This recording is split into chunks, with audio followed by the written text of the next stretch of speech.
Ayo, segera download Quran Tadabbur, tafsir dalam genggaman Anda.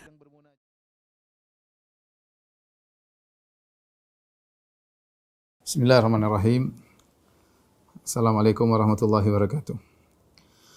Alhamdulillahi ala ihsanih wa syukru lahu ala taufiqihi wa amtinanih wa asyhadu an la ilaha illallah wahdahu la syarika lahu ta'ziman li sya'ni wa asyhadu anna Muhammadan abduhu wa rasuluhu da'ila ridwani. Allahumma shalli alaihi wa ala alihi wa ashabihi wa ikhwani. Para ibu-ibu yang dirahmati Allah Subhanahu wa taala, kajian Sisesa yang dimuliakan oleh Allah Subhanahu wa taala. Pada kesempatan kali ini kita akan bahas satu topik yang penting yang lumayan tersebar di tanah air kita, ya. Yaitu perkara sihir, ya, perkara sihir. Terlebih lagi di tanah air kita banyak sekali dukun, ya. Bahkan mungkin setiap kota ada dukunnya, ya. Bahkan saya kemarin baru dapat juga pelayanan dukun online, ya, dikirim oleh kawan-kawan yang ingin mendapat pelayanan dukun online. Silakan telepon sini, telepon sana, disebarkan, ya. Jadi bukan cuma ada pengajian-pengajian disebarkan, bahkan pelayanan-pelayanan praktek-praktek perdukunan juga disebarkan di tanah air kita. Dan di tanah air kita suatu perkara yang sangat biasa kita dengar tentang santet, tentang sihir. Ada sebagian orang meninggal karena disihir, ya. Sebagian orang tidak bisa berhubungan dengan istrinya karena tersihir, ya. Sebagian orang usahanya tidak bisa berjalan karena disihir. Dan ini bukan hal yang kita dengar dari orang lain, kita dengar langsung dari orang yang mengalaminya, ya.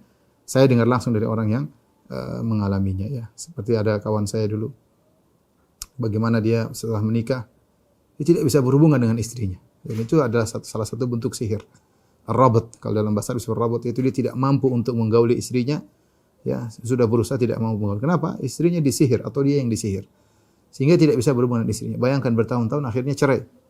Akhirnya cerai, dia sayang sama istrinya tapi tidak bisa berbuat apa-apa.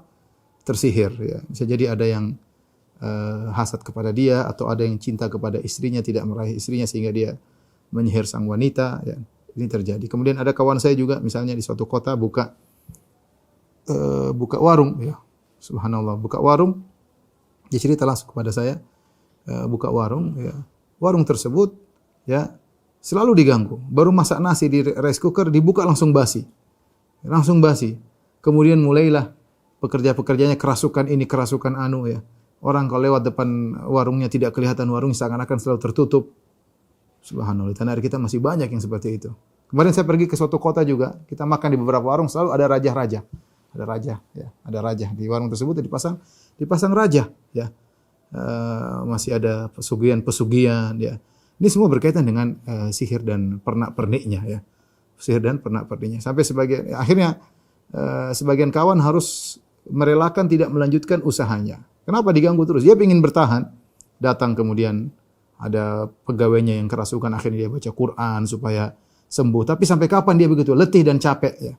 Sementara jin-jin terus menyerang, sihir-sihir terus menyerang, akhirnya buyar, tidak melanjutkan pekerjaannya, ya. Ini masih mending, yang lebih parah sampai pada tingkatan mati. Sampai tingkatan mati, ya. Sebelum saya pernah ketemu seorang tersihir. Dia kalau berdiri begini dia sehat, tapi kalau dia duduk sedikit seakan-akan ada jarum yang menusuk. Ya, akhirnya meninggal dunia. Betapa kejam para penyihir. Oleh karena dalam Islam, penyihir itu hukumnya dibunuh.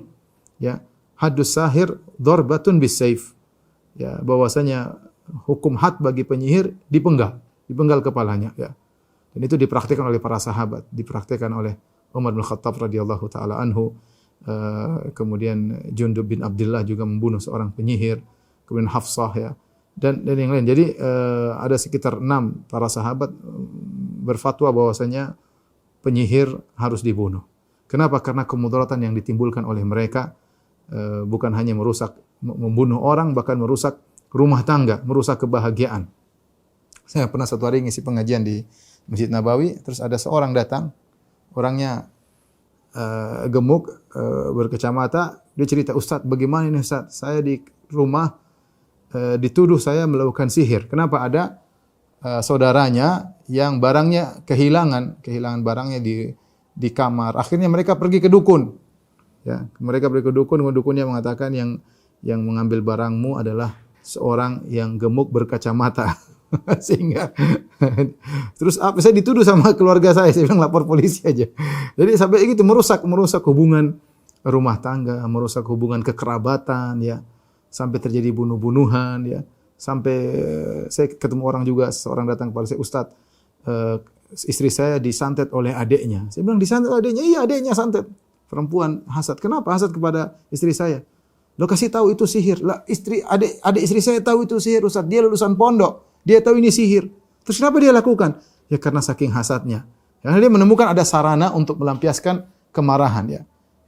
Caranya bagaimana melampiaskan kemarahan? Datang ke dukun ya. Datang ke dukun. Betapa banyak majikan disihir oleh pembantunya. Betapa banyak. Gara-gara mungkin masalah sepele, dendam yang seharusnya tahulah majikannya salah, tidak harus sampai demikian. Tidak harus sampai demikian, tidak harus sampai menyiksa sang majikan. Karena benar bahwasanya penyihir itu dipenggal kepalanya. Ini yang alhamdulillah dipraktekkan di sebagian negara seperti Arab Saudi, orang penyihir dibunuh. Saya bahkan pernah menghadiri dua sidang penyihir ya, di sidang di pengadilan di Arab Saudi di kota Madinah. Saya kebetulan ada acara menerjemahkan persidangan. Sebelumnya ada persidangan sebelumnya saya hadir juga. Di situ tentang penyihir yang dia main dabus, dia masukkan besi dari ini kemudian tembus di mulutnya, dipanggil sama pemerintah Arab Saudi. Ini sihir dan ini bisa dibunuh orang seperti ini ya. Jadi yang menyedihkan di tanah air kita, terkadang penyihir diagungkan, terkadang penyihir menjadi penasihat spiritual, pejabat terkadang. Ini perkara yang kadang-kadang kita, ya tapi begitulah ya. Kondisi ya kita tidak boleh putus asa, kita terus harus memperjuangkan tauhid, mengajarkan tauhid ya. Azan harus dikumandangkan di mana-mana ya. Dikumandangkan di mana-mana sehingga sihir tertunduk, tidak bisa berkembang. Kita harus terus memperjuangkan tauhid. Dan saya katakan bahwasanya ilmu tentang tauhid harus digembar-gemborkan ya. Karena kita tahu praktek-praktek sihir masih banyak, pesugihan-pesugihan, sajian-sajian masih banyak di tanah air kita.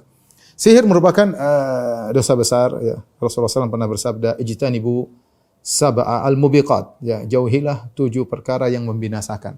Rasulullah SAW menyebutkan yang pertama adalah asyirku billah, syirik kepada Allah. Yang kedua as-sihru, sihir. Padahal sihir adalah bagian daripada syirik. Tapi Rasulullah SAW menyebutkan secara khusus menunjukkan akan bahayanya sihir, ya, menunjukkan akan bahayanya sihir, ya. Di antara hal yang menunjukkan akan buruknya sihir, orang yang datang kepada penyihir bisa kafir, ya. Ya, orang yang datang kepada penyihir ya, bisa menjadi kafir. Kalau yang datang kepada penyihir membenarkan penyihir tersebut, minta tolong kepada penyihir tersebut, bisa jadi kafir, apalagi penyihirnya. Ya, kata Allah Subhanahu wa taala, wattaba'u ma tatlu syayatinu ala mulki Sulaiman wa ma kafara Sulaiman walakinna syayatina kafaru yu'allimuna an-nasa as-sihra wa ma unzila al-malakaini bibabila harut wa marut wa ma yu'allimani min ahadin hatta yaqula innama nahnu fitnatun fala takfur fayata'allamuna minhuma ma yufarriquna bihi bainal mar'i wa zawjihi. Ya. Kata Allah Subhanahu wa taala, mereka mengikuti apa yang dibacakan oleh syaitan-syaitan pada kerajaan Sulaiman, ya. Wa ma kafara Sulaiman. Jadi sebagian orang Yahudi mengatakan Sulaiman bermain sihir, padahal tidak. Sulaiman tidak pernah bermain sihir. Adapun jin-jin ditundukkan oleh Allah kepada Sulaiman tanpa sihir, tanpa mahar, tanpa pesugihan. Demikian Nabi Sulaiman menguasai para jin yang baik maupun jin yang kafir, ya. Tapi dia menguasai mereka atas kehendak Allah, bukan dengan sihir. Nabi Sulaiman bisa mengatur angin atas kehendak Allah Subhanahu wa taala, punya pasukan hewan, berbicara dengan hewan atas kehendak Allah Subhanahu wa taala, bukan dengan ilmu sihir. Tapi sebagian orang menggambar-gemborkan itulah ilmu sihir, ilmu putih yang diajarkan oleh Nabi Sulaiman, maka Allah bantah. Kata Allah Subhanahu wa taala, wattaba'u ma tatlu syayatinu ala mulki Sulaiman wa ma kafara Sulaiman. Sungguhnya mereka mengikuti apa yang dibacakan oleh syaitan. Wa ma kafara Sulaiman. Sulaiman tidak kafir. Ini menunjukkan bahwasanya sihir adalah kafir. Pelaku sihir adalah kafir. Walakinna syayatina kafaru. Akan tapi syaitan mereka lah yang kafir. Yu'allimuna an-nasa sihar. Mereka mengajarkan sihir kepada manusia, ya. Kemudian kata Allah Subhanahu wa taala, fayata'allamuna minhum ma yufarriquna bainal mar'i wa zawji. Mereka belajar ilmu sihir yang dengan ilmu sihir tersebut bisa memisahkan antara seorang suami dengan istrinya. Kita tahu bahwasanya hubungan paling erat ibu yang dirahmati Allah Subhanahu wa taala hubungan seorang suami dengan istrinya. Ya. Lebih daripada hubungan antara seorang anak dengan ibunya, seorang anak dengan kakaknya, seorang dengan adiknya, ya.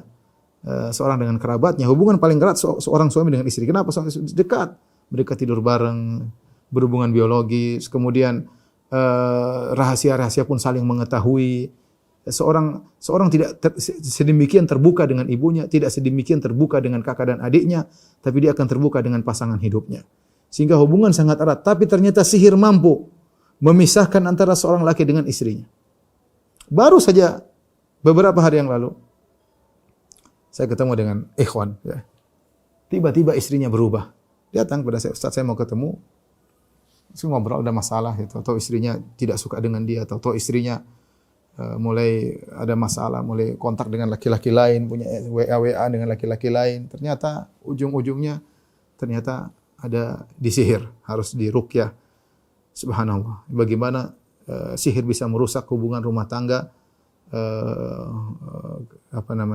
yang terjadi ya. Ini buruknya sihir dan maka jelas hukumannya adalah kekufuran dan pelakunya dibunuh, ya, bukan diagungkan, bukan dihormati, bukan disanjung-sanjung. Ya, di Indonesia sampai ada paguyuban para dukun, paguyuban sampai tabloid dukun. Wallahualam sekarang masih ada atau tidak ya. Belum acara-acara yang disenangi, acara-acara seperti itu, nangkap hantulah, apa hantulah, dukun-dukun didatangkan dalam acara-acara televisi. Dan inilah kondisi yang menyedihkan. Taib, ibu yang dirahmati Allah Subhanahu wa taala. Saya ingin bahas tentang dua pembahasan. Yang pertama, bagaimana kita menjaga diri agar tidak terkena sihir. Yang kedua, bagaimana kalau sudah terkena sihir. Ini dua poin yang mungkin harus kita kenali, harus kita ingatkan diri kita dan juga keluarga kita. Bagaimana membentengi diri dari sihir. Dan yang kedua, bagaimana kalau sudah terjadi, bagaimana kita melawan sihir tersebut. Ada beberapa perkara, tolong dicatat ya, yang membuat seorang bisa terbentengi dari sihir. Ya, ini namanya usaha, ya usaha. Semuanya tentunya dengan izin Allah Subhanahu wa taala. Tapi di sini ada hal-hal yang harus kita perhatikan agar kita bisa terbentengi dari sihir. Yang pertama ya, selalu bertawakal kepada Allah Subhanahu wa taala. Selalu menggantungkan hati kepada Allah, selalu mengingat Allah Subhanahu wa taala. Syaitan jauh dari hati yang selalu mengingat Allah Subhanahu wa taala. Ini paling penting, seorang bertawakal kepada Allah. Kalau dia keluar rumah dia baca doa. Bismillahi tawakkaltu 'ala Allah. La haula wala quwwata illa billah. Jangan lupa kalau keluar rumah ibu-ibu ya. Lagi ibu-ibu yang jadi pusat perhatian terkadang ya. Ya, enggak mau diperhatikan pun dilihat orang, apalagi cari perhatian. Ibu-ibu tidak mau diperhatikan aja diperhatikan orang, apalagi cari perhatian ya. Baca doa, Bismillahi tawakkaltu 'ala Allahi la haula wala quwwata illa billah. Mudah. Ya Allah, dengan menyebut nama Allah, tawakkaltu 'ala Allah, aku bertawakal kepada Allah. La haula wala quwwata illa billah. Tidak ada, tidak upaya kecuali hanya dengan izin Allah Subhanahu wa taala. Ini sudah cukup. Kalau mau tambah, Allahumma inna a'udzubika an adil au udhal au azil au uzal au azlim au uzlam au ajhal jalala, ya boleh, tapi mungkin panjangan. Cukup bismillah tawakkaltu 'ala Allah ta'ala billah. Keluar rumah baca itu. Jangan lupa ingatkan istri kalau keluar rumah, ingatkan suami kalau keluar rumah. Jangan lupa baca doa. Ya, saya saja, mohon maaf, saya ustaz saja, istri saya sering ingatkan. Abi, jangan lupa baca doa ya. Memang terkadang saya lupa ya. Saya pun ustaz, terkadang saya lupa, banyak kesibukan, telepon sana telepon sini, kemudian keluar tiba-tiba, nanti sudah di jalan baru saya ingat. Di jalan baru saya ingat ya.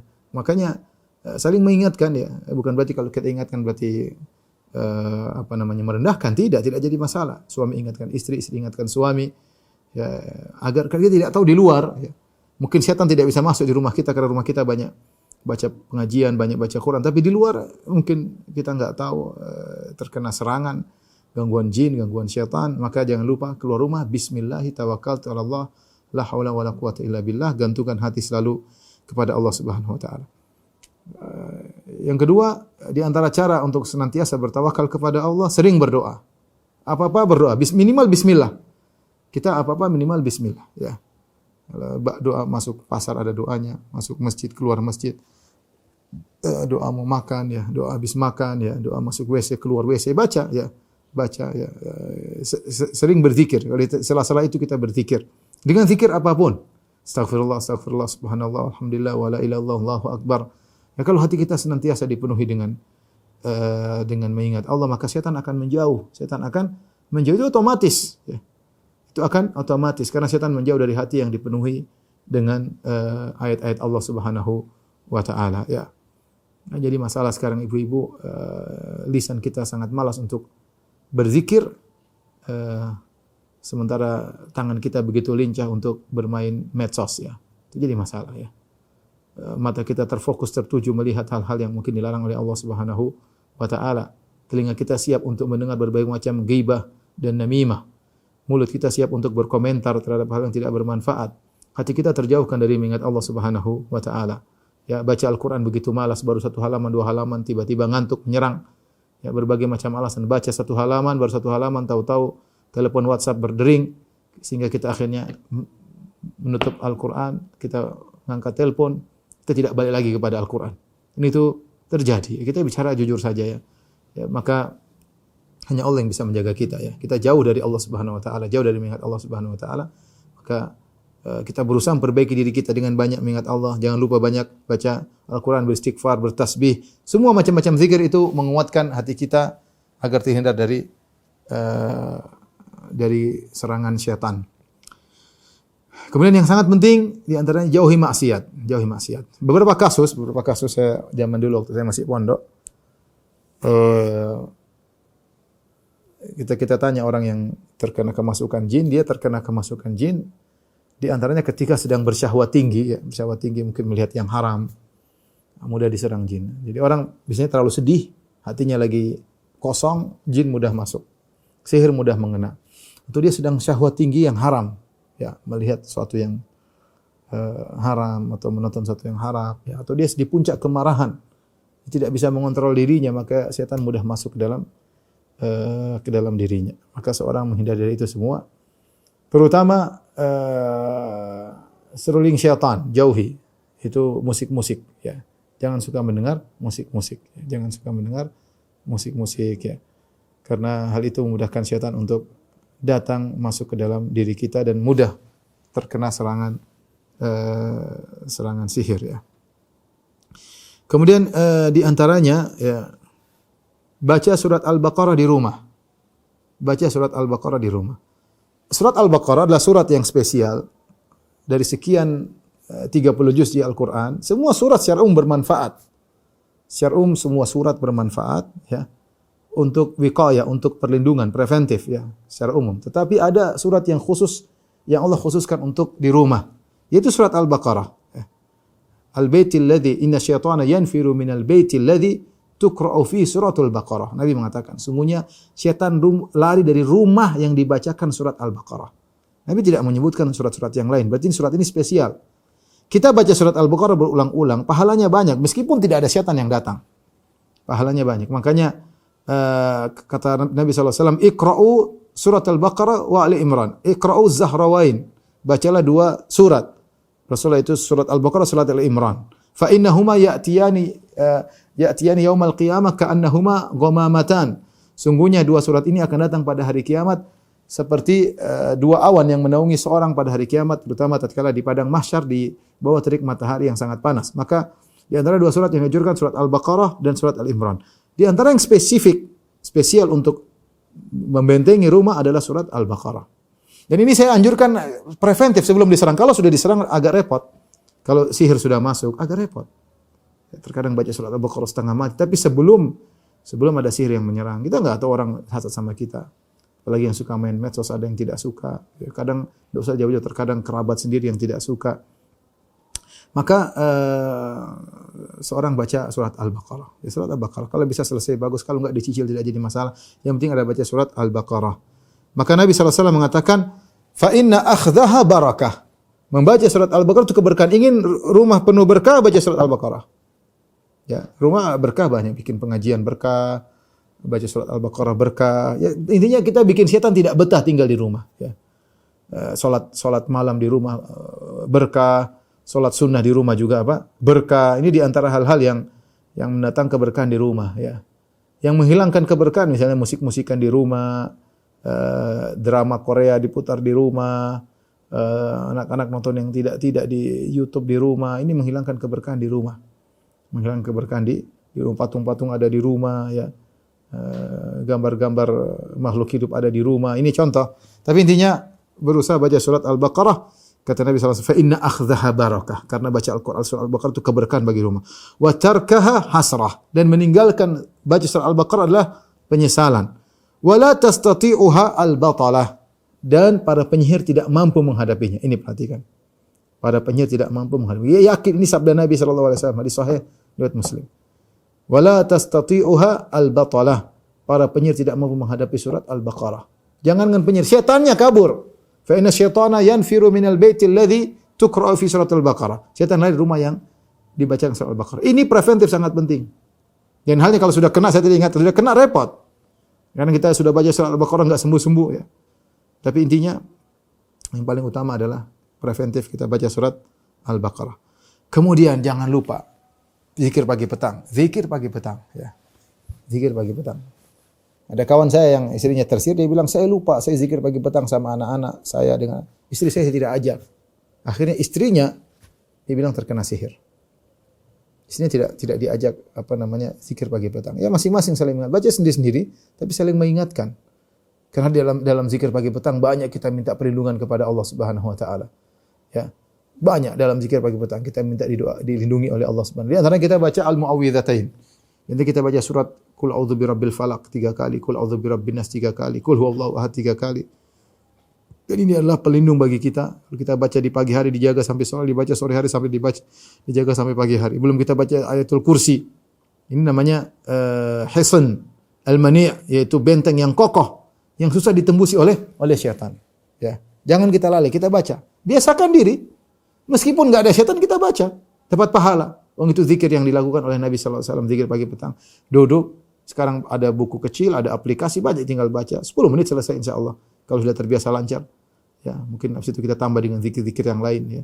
Istighfar kayak kemudian subhanallah bihamdi subhanallah azim, terserah. Tapi zikir-zikir utama dalam zikir pagi petang kita baca, dan ini di antara yang paling ampuh, qul hu'adzu birabbil falaq, qul a'udzu birabbin nas ya. Ini di antara yang paling ampuh. Sampai ta'awudz bihima, kata Nabi sallallahu alaihi wasallam, berta'awudzlah, berlindunglah dengan kedua surat ini, qul a'udzu birabbil falaq, qul a'udzu birabbin nas, fama ta'awwadza muta'awwidzun bimithlihima. Tidak ada yang berlindung seperti berlindung dengan dua surat ini ya. Jadi seorang melindungi dirinya ya, baca surat-surat tersebut ya, agar terhindar daripada sihir. Kemudian jangan lupa, kita kemana saja jangan lupa baca a'udzu bikalimatillahi tammati min syarri ma khalaq. Ini termasuk zikir petang juga. Tapi kita hafal itu, a'udzu bikalimatillahi tammati min syarri ma khalaq. Karena seorang, kata Nabi sallallahu alaihi wasallam, jika dia singgah suatu tempat, ya maka dia tidak akan diberi mudarat sampai dia meninggalkan tempat tersebut. Kita masuk ke hotel, masuk ke mana, singgah di mana, singgah di losmen, turun dari pesawat menuju suatu tempat, baca a'udzu bikalimatillahi tammati min syarri ma khalaq. Jangan lupa ya. Kita enggak tahu kita lagi tidur diganggu apa, dan ini bukan hanya berlaku kepada sihir saja, tapi apapun gangguan-gangguan akan dilindungi oleh Allah Subhanahu wa taala dari gangguan-gangguan tersebut. A'udzu bikalimatillahi tammati min syarri ma khalaq. Dan jangan lupa baca ayatul kursi, terutama sebelum tidur baca ayatul kursi. Doa-doa tidur sebelum kita baca, dan juga baca ayatul kursi ya. Dan alhamdulillah kita baca 2 qul, 3 qul, ayatul kursi setelah salat juga kita baca, dan ini menambah penjagaan Allah Subhanahu wa taala. Kita dianjurkan baca di pagi dan petang. Di sela-selanya kita baca salat duhur, kita baca juga di salat asar, di salat maghrib, kita baca juga salat isya, baca salat subuh. Ya alhamdulillah Allah terus menjaga, dan ini zikir pagi petang sangat penting untuk kita perhatikan. Kalau ada sempat kita makan sab'ata maratin ajwah. Sab'ata maratin ajwah. Makan 7 butir korma setiap pagi hari. Kita makan ya, dan akan dijaga oleh Allah Subhanahu wa taala. Kata Nabi sallallahu alaihi wasallam, "Man tasabbaha bi sab'i tamaratin ajwah lam yadhurruhu dzalika al-yaum sammun wala sihran." Barang siapa yang di pagi hari makan 7 korma ajwah, maka pada hari itu dia tidak akan mendapat kemudaratan ya, baik racun ataupun sihir tidak akan bisa mengenainya ya. Ini beberapa hal sebenarnya mudah ya, tinggal kita masalah rutinitas aja, merutinkan ya. Yang penting ibu-ibu ya, jangan lupa baca doa. Keluar rumah jangan lupa baca Bismillahirrahmanirrahim. Mudah alhamdulillah. Apa-apa kita mau bikin jangan lupa bismillah minimal. Kata Nabi sallallahu alaihi wasallam, kullu amrin dzibalin la yubda'u bil basmalah fa huwa aftar. Semua perkara yang penting yang tidak dibuka dengan bismillah maka terputus. Maka berusaha kita apa kayak mungkin kita baca doa naik mobil lupa bilang bismillah ya. Paling tidak kita bilang apa? Bismillah. Kalau doanya ada tentunya. Ya, doa ini ada, doa ini. Tapi kita enggak tahu, minimal kita bilang apa? Bismillah ya. Kemudian zikir pagi petang, jangan lupa ibu-ibu ya. Jangan lupa dengan kesibukan kita, kesibukan medsos, kesibukan ini telepon ya akhi, ya ukhti, baca 10 menit pagi hari, 10 menit sore hari sudah itu adalah perlindungan yang sangat kuat. Ya, perlindungan sangat kuat. Tadi saya bilang teman saya ya, istrinya terkena sihir karena istrinya jarang baca zikir pagi petang. Dia dan anak-anaknya sering baca. Dia istrinya diganggu ya. Karena jarang baca zikir pagi petang. Maka seorang berusaha jangan lupa akan hal tersebut. Di antaranya ya sebelum tidur baca ayatul kursi. Kemudian setelah sholat jangan buru-buru, zikir dulu. Kalau habis sholat, banyak orang habis sholat langsung pertama lihat HP. Ya, berhenti dulu, zikir dulu. Subhanallah, subhanallah, subhanallah. Sampai selesai, sampai baca qul huwallahu ahad, qul a'udzu birabbil falaq, qul a'udzu birabbin nas. Baca sampai selesai dengan tenang. Situ ada kelezatan Allah berikan kepada kita karena kita merenungkan ayat-ayat Allah Subhanahu wa taala ya. Ada lagi saya lupa. Sebelum tidur di malam hari baca 2 ayat terakhir surat Al-Baqarah. Amanar rasulu bima unzila ilaihi min rabbi wal mu'minun dan seterusnya. Itu surat Al-Baqarah ayat 285 sama 286 ya, 285 sama 286 ini kita baca kafatah kata Nabi sallallahu alaihi wasallam, maka 2 ayat tersebut akan mencukupkan. Itu menjaga kita karena biasanya sihir terjadi penyerangan di malam hari. Terjadi penyerangan di malam hari ya. Maka saya beberapa ketemu dengan orang ketika ada musim pilkada, ada sebagian yang cerita tiba-tiba rumahnya dikirim botol dengan penuh darah ya. Dia kaget, ada apa ini? Semua tidak mengena dia, santet dikirim tapi dia tidak kena, alhamdulillah. Ya, mungkin dia baca zikir pagi petang sehingga Allah menjaganya. Ini wiqayah. Sekarang yang kedua yang mungkin sebelum kita buka tanya jawab adalah tentang bagaimana penyembuhan.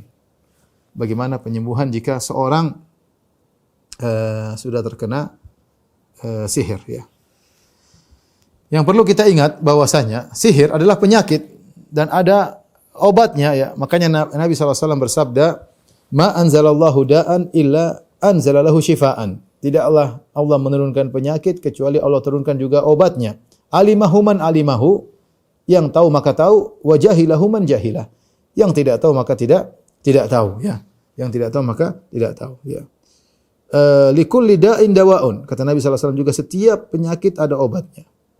Fa idza usiba dawa'ud da' bari'a bi idznillah azza wa jalla. Kalau ternyata obat tersebut mengenai penyakit persis sesuai yang dimaksud, maka dengan izin Allah akan sembuh ya. Taib. Kalau seorang terkena sihir apa yang dilakukan? Yang pertama, Ibu yang dirahmati Allah Subhanahu wa taala, yang paling penting adalah berdoa. Ini yang paling penting, berdoa. Sebelum yang lain, karena kita baca zikir pagi petang, kita baca 3 qul, semuanya doa. Semuanya doa. Pertama yang paling penting berdoa kepada Allah Subhanahu wa taala. Terutama di sepertiga malam yang terakhir. Ya, bagaimana Allah sedang mencari hambanya. Allah mengatakan, "Man yad'uni fa astajiba lahu." Allah turun ke langit dunia, Allah mencari hambanya, siapa yang berdoa kepadaku, aku akan kabulkan. Ya. Ya, man sa'alani fa utiya su'lah. Siapa yang meminta kepadaku, aku akan mengabulkan permohonannya. Allah cari. Barang siapa mohon ampun, aku akan ampuni dosa-dosanya. Bangun sepertiga malam terakhir berdoa kepada Allah Subhanahu wa taala. Salat malam minta kepada Allah agar disembuhkan dari sihir. Saya punya kisah ya. Dulu teman saya ada, dia sudah terkena sihir lama ya. Dia mahasiswa di Madinah. Yang menakjubkan dia hafidz Quran. Yang menakjubkan dia hafidz Quran. Dan saya ketemu 2 orang terkena sihir, dua-duanya hafidz Quran. Ya, mungkin sebelum dia hafidz Quran sudah terkena sihir. Jadi bahkan pernah kita ruqyah, kita baca Quran, dia juga ikut baca Quran ya. Ya, intinya salah satunya sampai kalau buang hajat keluar darah, sering seperti itu. Dia selalu meruqyah tidak sembuh. Ya, Allah belum mentakdirkan kesembuhan dengan hikmah yang Allah kehendaki meskipun dia hafidz Quran ya. Sembuhnya bagaimana? Sembuhnya dia haji. Dia haji di padang Arafah, dia berdoa kepada Allah Subhanahu wa taala. Berdoa kepada Allah Subhanahu wa taala minta sihirnya disembuhkan. Pulang haji sembuh. Pulang haji sembuh. Maksud saya, dia bisa sembuh tanpa ruqyah. Karena ruqyah adalah bentuk dari doa. Ya, namun terkadang orang ruqyah kurang perhatian sama Allah, kurang bertawakal hati kepada Allah sehingga terkadang kurang ampuh ruqyah tersebut. Maka di antaranya seorang berdoa kepada Allah terutama sepertiga malam yang terakhir. Bangun minta kepada Allah agar dihilangkan sihir yang menimpanya, sihir yang menimpanya. Maka di antara kalau sudah terkena sihir yang paling afdal, paling agung adalah berdoa kepada Allah Subhanahu wa taala. Yang kedua adalah ruqyah ya. Ruqyah syar'iyyah. Ruqyah syar'iyyah kita baca misalnya surat Al-Fatihah, diulang-ulang baca surat Al-Fatihah. Boleh dipegang orangnya sambil kita baca atau kita ruqyah diri kita sendiri ya. Atau kita tiupkan di air ya. Kalau bisa air Zam-Zam. Air Zam-Zam ya.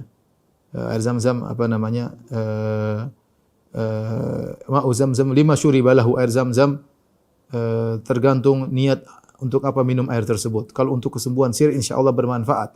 Kemudian Nabi sallallahu alaihi wasallam mengatakan innahu ta'amu tu'min wa shifa'u suqmin. Sungguhnya air Zam-Zam adalah bisa mengenyangkan dan bisa menghilangkan penyakit. Nabi menamakan dia dengan syifa. Kemudian kalau bisa ditambah dengan madu ya. Madu juga syifa. Karena apa namanya fihi syifa ya.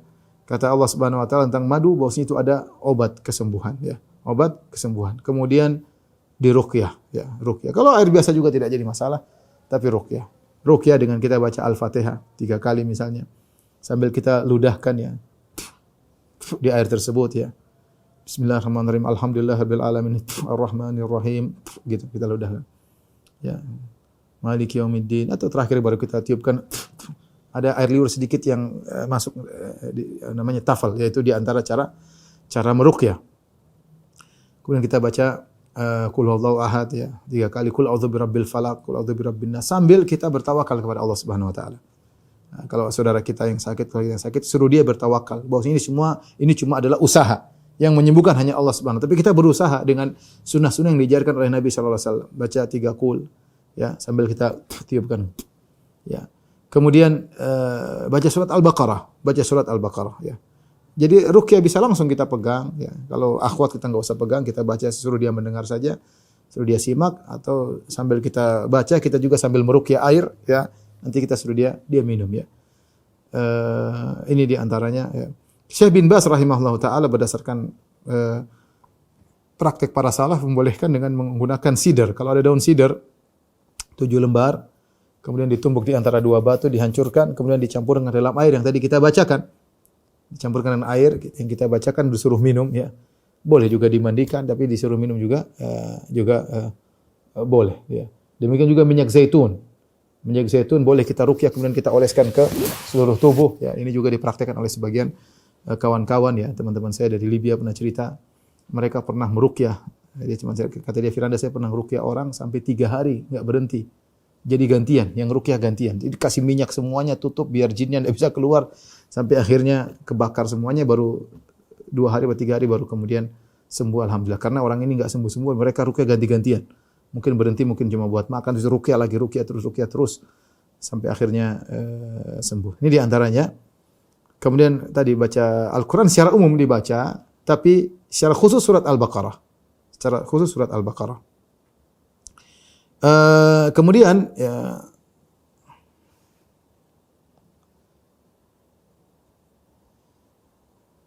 di antaranya ya saya sudah sebutkan juga dalam bekal Islam ya. Ada doa ruqyah ya. Bacaan ruqyah dari Al-Qur'an ya. Surat Al-Fatihah, kemudian baca ayat kursi juga. Selain Al-Baqarah kita khususkan baca ayat kursi. Kemudian Al-Ikhlas, Al-Falaq dan An-Nas ya. Kita bacakan juga surat Al-Baqarah ya. Kemudian di antaranya yang dianjurkan seperti Syekh bin Baz dan yang lainnya rahimahumullah adalah baca ayat-ayat sihir. Baca ayat-ayat sihir. Seperti dalam surat Yunus ayat 79-82. Wa auhayna ila Musa an alqi asak fa idza hiya talqafu ma yafikun. Fa waqa'al haqqu wa batala ma kanu ya'malun. Fagulibu hunalika wa anqalabu saghirin. Diulang-ulang ayat ini yang menjelaskan bagaimana pertarungan antara Nabi Musa dengan para penyihir dan mereka kalah. Mereka kalah. Maka ini ayat keras bagi para penyihir. Demikian juga dalam surat Toha 65 sampai 69. Wa qala fir'aun utuni bikulli sahirin alim falamma ja'a as-saharatu qala lahum Musa alqu ma antum mulqun falamma alqaw qala Musa ma ji'tum bihi sihr innallaha sayubtilu. Allah akan menghancurkan sihir kalian. Innallaha la yuslihu amalal mufsidin wa yuhiqqullahu al-haqqa bi kalimatihi walau karihal mujrimun. Di antaranya juga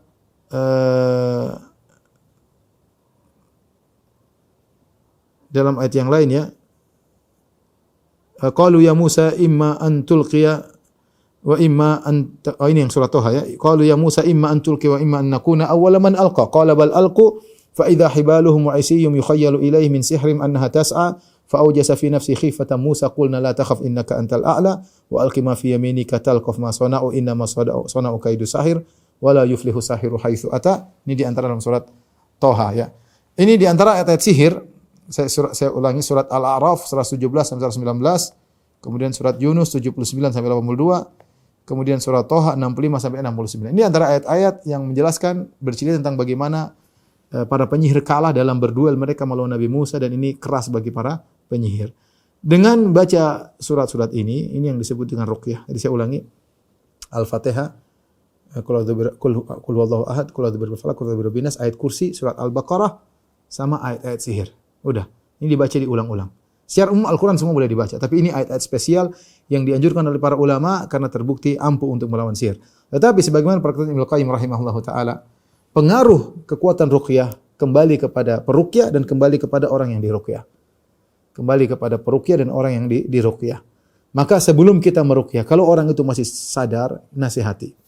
Nasihati ini hanyalah sebab yang menyembuhkan Allah Subhanahu wa taala, tumbuhkan keyakinan bahwasanya Allah bisa menyembuhkan. Inna kaida syaitani kana dha'ifa, sungguhnya tipuan setan sangat lemah. Yakinkan dirinya, timbul keyakinan pada diri kita, timbul keyakinan pada dirinya, maka berdoa, dengan ruqyah mudah-mudahan bisa disembuhkan ya. Demikian juga doa-doa dari hadis, bisa dilihat semuanya dalam bekal Islam ya. Seperti doa yang Nabi bacakan, bismillahi arqika min kulli syai'in yu'dhika min syarri kulli nafsin aw ainin hasid.